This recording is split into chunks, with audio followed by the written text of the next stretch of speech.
बिहार में मंगलवार की सुबह एक बड़ा सड़क हादसा हो गया है।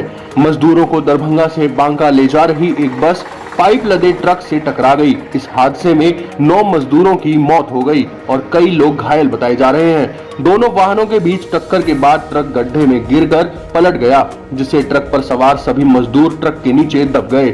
स्थानीय लोगों के मुताबिक इस दुर्घटना में दर्जन भर से अधिक लोगों के जान जाने की आशंका है। हादसा भागलपुर के नवगछिया खरीक के अंबो चौक के पास की है। मामले की जानकारी मिलते ही स्थानीय थाना समेत कई इलाकों की पुलिस घटनास्थल पर पहुंची। घायलों ने बताया कि वे लोग बेंगलुरु से दरभंगा श्रमिक स्पेशल ट्रेन से आए थे।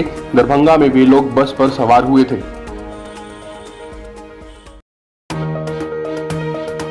कोरोना वायरस की वजह से दुनिया भर में वर्क फ्रॉम होम का कल्चर बढ़ा है, लेकिन माइक्रोसॉफ्ट के सीईओ सत्या नडेला इसे सही नहीं मानते।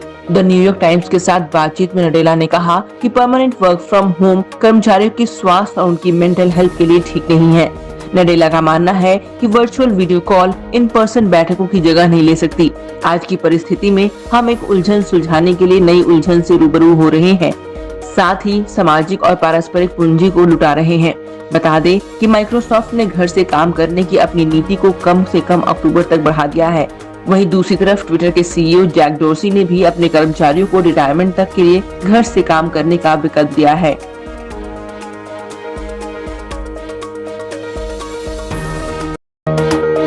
उत्तर प्रदेश और बिहार जा रही ट्रेन और रोडवेज बसों के चलने की अफवाह से बार बार प्रवासी मजदूरों को मुश्किल झेलनी पड़ रही है।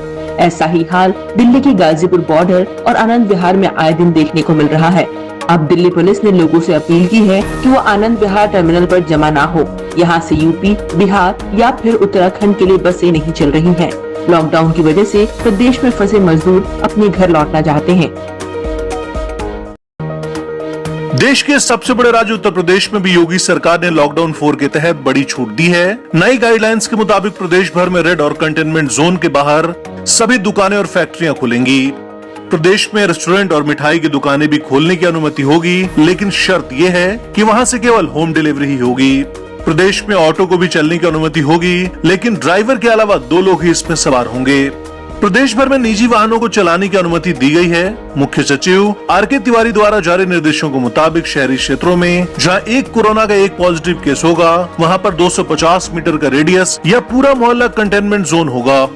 एक से अधिक केस होने पर 500 मीटर के रेडियस में कंटेनमेंट जोन होगा और उसके बाहर 250 मीटर में बफर जोन बनेगा। अंतर्राज्यीय बसों के संचालन को फिलहाल अनुमति नहीं होगी। मजदूरों के लिए 1000 बसों के इंतजाम को लेकर यूपी के सीएम योगी आदित्यनाथ और कांग्रेस महासचिव प्रियंका गांधी के बीच लेटर वॉर थमता नजर नहीं आ रहा है। हालांकि सीएम योगी ने कांग्रेस की तरफ से 1000 बसें उपलब्ध कराए जाने की मांग को स्वीकार कर लिया, लेकिन अब इन बसों को लखनऊ बुलाए जाने को लेकर विवाद उठ रहा है। प्रियंका गांधी के निजी सचिव की ओर से भेजे गए पत्र में कहा गया है कि यूपी सरकार ने सभी बसों को 10 बजे लखनऊ पहुंचने के लिए बोला था, जबकि हजारों लोग नोएडा, गाजियाबाद में फंसे हैं। कांग्रेस ने कहा कि खाली बसों को लखनऊ बुलाना राजनीति से प्रेरित है।